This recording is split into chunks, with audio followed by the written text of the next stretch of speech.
والسلام على عباده الذين اصطفى أما بعد فأعوذ بالله من الشيطان الرجيم بسم الله الرحمن الرحيم إن قارون كان من قوم موسى فبغى عليه سبحان ربك رب العزة عما يصفون وسلام على المرسلين والحمد لله رب العالمين. معزز سامعین کرام، بزرگان محترم، سورہ قصص کی جو آیت کریمہ میں نے آپ کے سامنے پڑھی ہے، اس میں اللہ تعالیٰ نے قارون کا تذکرہ کیا ہے، جس میں اس کی سرکشی، سرتابی اور حضرت موسیٰ علیہ السلام سے دشمنی اور زمین میں دھسا دیے جانے کا تقریباً اس پورے رکوع کے اندر تذکرہ ہے۔ یہ کون تھا قارون؟ اس کے بارے میں مفسرین نے لکھا ہے کہ حضرت موسیٰ علیہ السلام کے زمانے میں بنی اسرائیل ہی کا ایک آدمی تھا۔ بعضوں نے لکھا ہے کہ حضرت موسیٰ علیہ السلام کا چچا زاد بھائی تھا، کسی نے کہا کہ چچا تھا، کسی نے خالہ زاد بھائی کہا ہے، لیکن زیادہ تر اقوال چچا زاد بھائی ہونے کے ملتے ہیں۔ پر حضرت موسیٰ علیہ السلام کا سگا رشتہ دار چچا زاد بھائی تھا اور بنی اسرائیل ہی میں سے تھا۔ جب فرعون نے بنی اسرائیل کو غلام بنا کر رکھا تھا، اس وقت جو بھی ظالم بادشاہ ہوا کرتا ہے، اس کو اپنی جانب مخالف قوم میں سے کوئی نہ کوئی آدمی ایک ایسا مل ہی جاتا ہے جو اس ظالم بادشاہ کی چاپلوسی کر کے، اس کی جوتیاں چاٹ کر اپنی قوم کو نقصان پہنچاتا ہے۔ قارون بھی اسی طرح کا ایک آدمی تھا جس کو فرعون نے اپنا قریبی بنا لیا تھا، اور فرعون نے اس کو کچھ خاص عہدہ اور مرتبہ بھی عطا کر دیا تھا۔ اس عہدے اور مرتبے کو استعمال کر کے اس نے ایک خاص خزانہ جمع کر دیا تھا، بہت زیادہ خزانہ اس نے جمع کر لیا تھا۔ فرعون چاہتا نہیں تھا کہ کوئی ایک چاپلوس مجھے مل جائے، اس کے لیے خزانے کی کون سی بڑی بات تھی، وہ تو بادشاہ تھا۔ اور اس نے خزانہ بہت سارا جمع کر لیا تھا، اس کو اپنے خزانے پر بڑا فخر تھا۔ اللہ تعالیٰ نے اس کے خزانے کا یوں تذکرہ کیا، وَآتَيْنَاهُ مِنَ الْكُنُوزِ مَا إِنَّ مَفَاتِحَهُ لَتَنُوءُ بِالْعُصْبَةِ أُولِي الْقُوَّةِ۔ ہم نے اس کو ایسے خزانے عطا کیے تھے کہ ان خزانوں کی چابیاں طاقتور جماعت اٹھانے سے تھک جایا کرتی تھی۔ خزانے کو نہیں، بلکہ ان خزانوں کو رکھنے کے لیے جو صندوق استعمال ہوتے تھے، اس کی جو چابیاں تھیں، ایک طاقتور جماعت ان چابیوں کو اٹھایا کرتی تھی۔ اتنا زیادہ خزانہ اس قارون کو اللہ تعالیٰ نے عطا فرمایا تھا۔ لیکن جب حضرت موسیٰ علیہ السلام کو نبوت ملی، پورے حالات پیش آئے، اور خلاصہ نتیجے کے طور پر اللہ تعالیٰ نے فرعون کو غرق کر دیا اور موسیٰ علیہ السلام کو نجات عطا فرما دی۔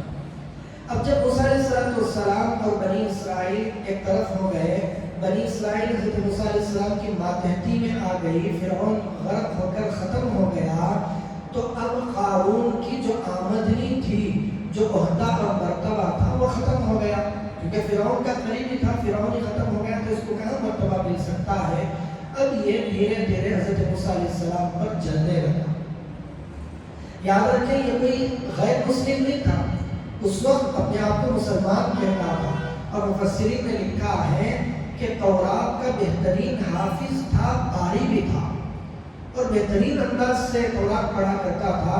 اس زمانے میں حضرت موسیٰ علیہ السلام کی امتیوں میں زیادہ تورات کسی کو یاد تھی، اتنا بہترین تورات پڑھا کرتا تھا، اور تھا بھی بالکل حضرت موسیٰ علیہ السلام کا قریبی۔ اب یہ اندر منافق ہو گیا تھا، حضرت موسیٰ علیہ السلام سے، خاص کر حضرت ہارون علیہ السلام کے عہدے سے، مرتبے سے یہ بہت جلتا تھا۔ جب دریا کے کنارے ایک مرتبہ قربانی کا واقعہ پیش آیا، حضرت موسیٰ علیہ السلام نے حضرت ہارون جو ان کے بھائی تھے، ان کو ذمہ داری دی کہ تم پوری امت کی قربانیوں کا معاملہ سنبھال لو۔ قربانی کا معاملہ کیسے ہوتا جس کو بھی قربانی دینی ہوتی وہ حضرت ہارون علیہ السلام کے پاس لے کر آتا. حضرت ہارون علیہ السلام اس قربانی کو قربانی کی جگہ پر رکھ دیتے. آسمان سے آگ آتی, اس قربانی کے جانور کو چیز کو کھا کر ختم کر دیتے. یہ پوری ذمہ داری حضرت ہارون علیہ السلام کو حضرت موسیٰ علیہ السلام نے عطا فرمائی تھی. اب یہ کہنے لگا, ایک طرف موسیٰ نبی ہے, وہ سردار بن گئے اور قربانی کی ذمہ داری ہارون کو مل گئی.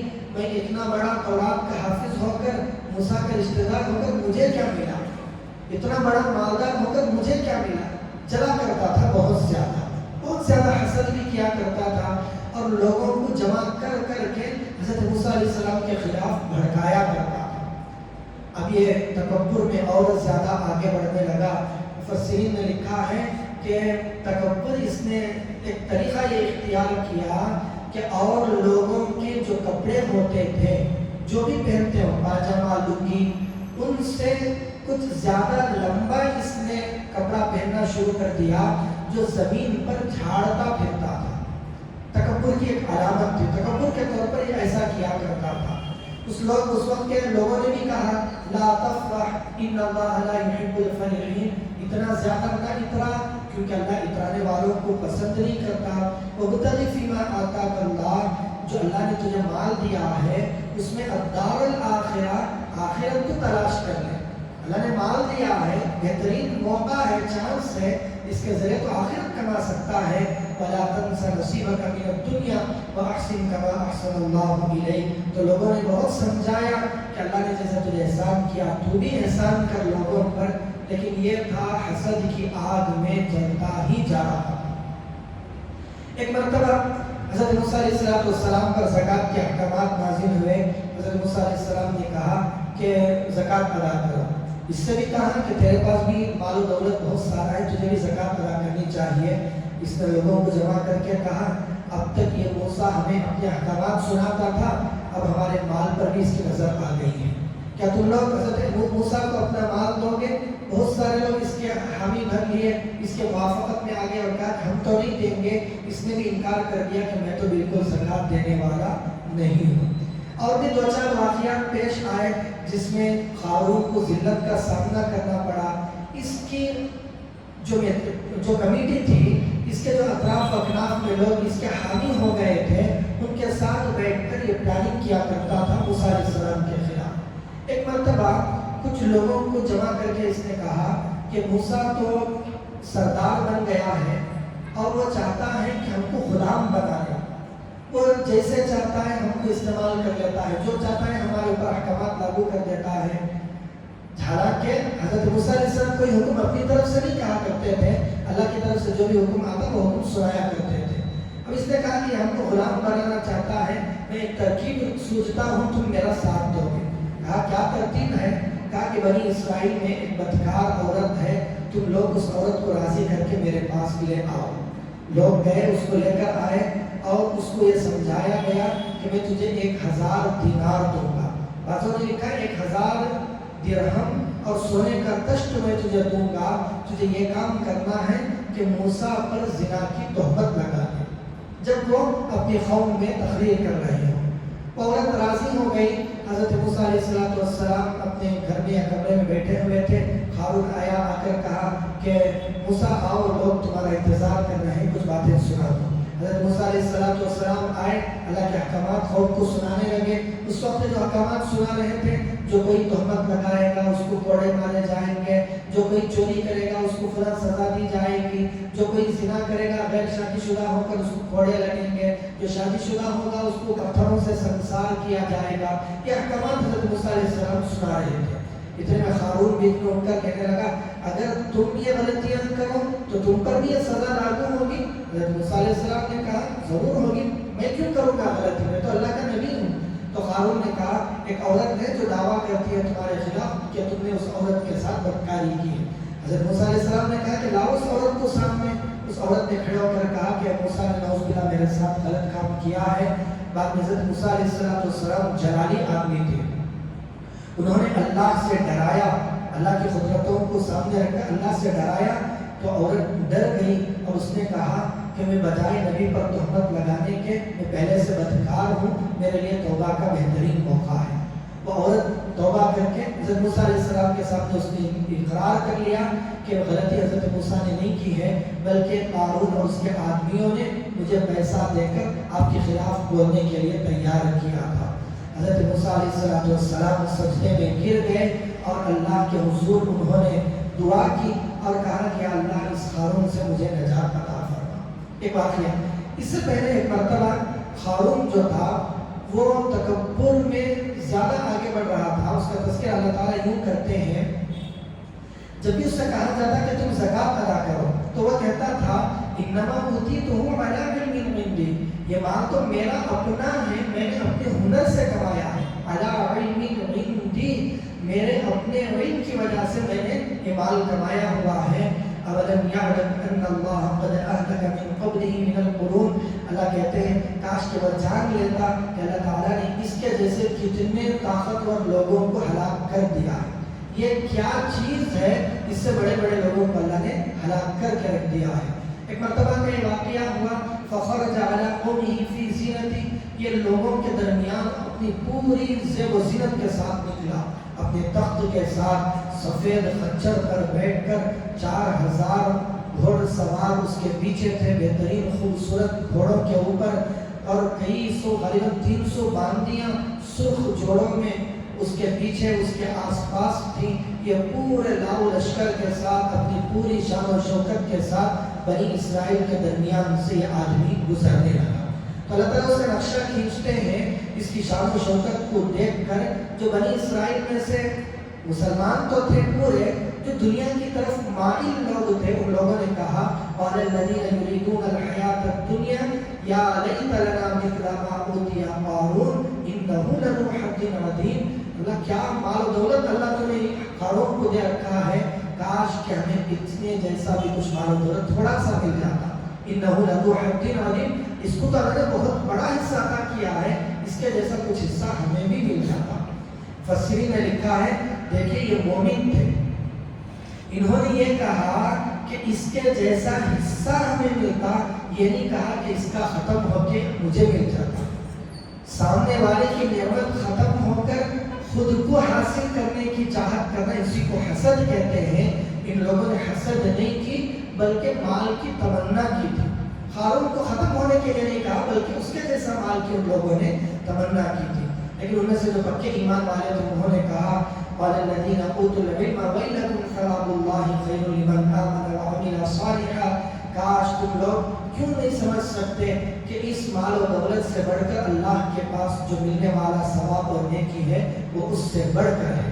پھر لوگوں نے سمجھا یہ ایک واقعہ پیش آیا تھا جو اس نے حضرت موسیٰ علیہ السلام پر تہمت لگائی تھی۔ اس وقت حضرت موسیٰ علیہ السلام نے بد دعا کی اور اللہ تعالیٰ نے زمین کو حضرت موسیٰ علیہ السلام کے لیے مسخر کر دیا، اور جب زمین مسخر ہو گئی تو حضرت موسیٰ علیہ السلام نے زمین کو حکم دیا، تو زمین نے حضرت قارون کو اور اس کے ساتھ چند لوگ رہ گئے تھے۔ حضرت موسیٰ علیہ السلام نے پہلے اعلان کیا تھا کہ جو قارون کے ساتھ رہنا چاہتے ہیں وہ رہیں، باقی لوگ الگ ہو جائیں۔ کچھ لوگ رہ گئے تھے، اللہ تعالیٰ نے قارون کو زمین نے قارون کو پکڑ لیا پیروں سے۔ حضرت موسیٰ علیہ السلام نے پھر زمین کو حکم دیا، گھٹنوں تک پکڑ لیا، پھر کمر تک، پھر مونڈوں تک، حتیٰ کہ پورے قارون کو اس کے ساتھیوں کے ساتھ زمین میں نگل لیا۔ بنی اسرائیل بڑی بدمعاش قوم تھی۔ جب قارون زمین میں دھس گیا تو لوگوں نے کہا موسیٰ نے قارون کے لیے بددعا اسی مقصد سے کی ہے تاکہ قارون چلا جائے تو اس کا مال و دولت خود ہڑپ کر بیٹھ جائے۔ ابھی الٹی سیدھی باتیں کرنے لگے۔ پھر حضرت موسیٰ علیہ السلام نے بددعا کی تو اللہ تعالیٰ نے قارون کو تو دھسایا ہی تھا، اس کے مال و دولت، اس کا گھر جو کچھ تھا سب کو زمین میں دھسا دیا۔ اسی کو اللہ کہتے ہیں فَخَسَفْنَا بِهِ وَبِدَارِهِ الْأَرْضَ، ہم نے اس کو اور اس کے گھر کو زمین میں دھسا دیا۔ اللہ کے نبی صلی اللہ علیہ وسلم نے فرمایا، صحابہ مفسرین نے لکھا ہے کہ قارون قیامت تک زمین میں روزانہ ایک آدمی کے بقدر، ایک قد آدم کے بقدر دھستا رہتا ہے، روزانہ دھستا رہتا ہے اور زمین کی انتہا کو نہیں پہنچ سکتا قیامت تک کے لیے۔ یہ کس چیز کا نتیجہ تھا؟ کافر نہیں تھا، مسلمان تھا، صرف اور صرف اپنے مال پر تکبر اور غرور تھا، جو غرور اس کو حسد میں مبتلا کر دیا۔ حسد جب آدمی کے اندر پیدا ہو جاتا ہے تو پھر آدمی صحیح غلط دیکھنے کے لیے تیار نہیں ہوتا. بہت سارے لوگ جانتے ہیں کہ میں فلاں آدمی پر ظلم کر رہا ہوں، غلط کر رہا ہوں، لیکن جو دل میں جلن ہوتا ہے، حسد ہوتا ہے، وہ حسد اس غلط کام سے آدمی کو روک نہیں پاتا. تو اس لیے کسی کو بھی ہم نعمتوں کے اندر مال و دولت میں دیکھیں تو بجائے للچائی ہوئی نظروں سے دیکھنے کے ہم یہ سمجھیں کہ اللہ کی نعمت اس کو عطا کی ہوئی ہے، اللہ نے اس کو نعمت مال کی شکل میں دی، تو ہو سکتا ہے اللہ نے مجھے نعمت کسی اور شکل میں دی ہو، اللہ نے مجھے نعمت اولاد کی شکل میں دی ہو. دنیا کے اندر بہت سارے مالدار ایسے بھی ہیں جو اولاد کے لیے ترستے ہیں، اللہ ایک اولاد ان کو عطا نہیں فرماتے. دنیا میں بہت سارے مالدار ہیں جو مال کی ریل پیر ان کے پاس موجود ہے لیکن صحت کی نعمت نہیں ہے. ہو سکتا ہے کہ اللہ نے مال کے بدلے میں مجھے صحت دے دی ہو یا اولاد دے دی ہو یا خوبصورت فرما بردار بیوی دے دی ہو یا اللہ نے مجھے دنیا میں چین و راحت عطا کر دیا. یہ اللہ کی نعمتوں کو یاد کر کے شکر ادا کرنا ہے، نہ کہ دوسروں کی نعمتوں کو دیکھ کر حسد میں مبتلا ہونا ہے. بہترین جو چیز ہے دنیاوی معاملات میں اگر دیکھنا ہو تو اپنے سے کم لوگوں کو دیکھو، اخروی معاملات میں اپنے سے آگے کے لوگوں کو دیکھو. آدمی حسد میں جا ہی نہیں سکتا. تو اس واقعے کا سبب یہی ہے کہ کوئی رشتہ داری، کوئی منصب، کوئی مرتبہ، کسی بھی قسم کی مال و دولت قارون کو کام نہیں آئی. حضرت موسیٰ علیہ السلام کا چچا زاد بھائی تھا، تورات کا حافظ تھا، قاری تھا، لیکن جب تکبر نے دل میں جگہ بنا لی تو پھر کچھ کام نہیں آیا. تو اس نے جو طریقہ اختیار کیا تھا کپڑوں کو جھاڑتے پھرنے کا، اس کے بارے میں اللہ کے نبی صلی اللہ علیہ وسلم یا اس کے اور کے بارے میں فرماتے ہیں کہ ایک آدمی تھا جو تکبر کے لیے اپنے پاجامے کو لٹکا کر پھرا کرتا تھا. اللہ نے اس عمل کی وجہ سے اس کو زمین میں دھسا دیا. تو بار بار کہا جاتا ہے کہ ٹخنے سے نیچے پائجامہ پہننا یہ سنت کے خلاف ہے. اللہ کے نبی صلی اللہ علیہ وسلم نے منع فرمایا. ایک حدیث میں آتا ہے کہ اللہ قیامت کے دن نظر رحمت اس بندے پر نہیں فرمائیں گے جو اپنے پاجامے کو ٹخنے سے نیچے لٹکاتا ہے. کچھ لوگ کہتے ہیں حدیث میں تو ہے کہ بھئی تکبر سے نہیں لٹکانا، ہمیں تکبر سے نہیں لٹکا لینا. تو یہی تو تکبر کی علامت ہے کہ کہنے کے باوجود ہم نہیں مانتے، تعویلیں کرتے پھرتے ہیں. تکبر نہیں تو اور کیا ہوا؟ یہ بھی ایک تکبر ہے نا کہ بات آ گئی مانے بغیر ہم یہ کہتے ہیں کہ تکبر نہیں فلاں فلاں. تو بزرگ و عزیزوں، میں نے غالباً کل بھی کہا تھا اللہ کے نبی کا فرمان آ جائے تو میری کچھ بھی نہیں چلے گی، خاموشی کے ساتھ سر جھکا دینا ہے. اسی کا نام اسلام ہے، اسی پر عمل کرنے والے کو مسلمان کہتے ہیں. اللہ تعالیٰ عمل کی توفیق عطا فرمائے. وآخر دعوانا ان الحمد للہ رب العالمین.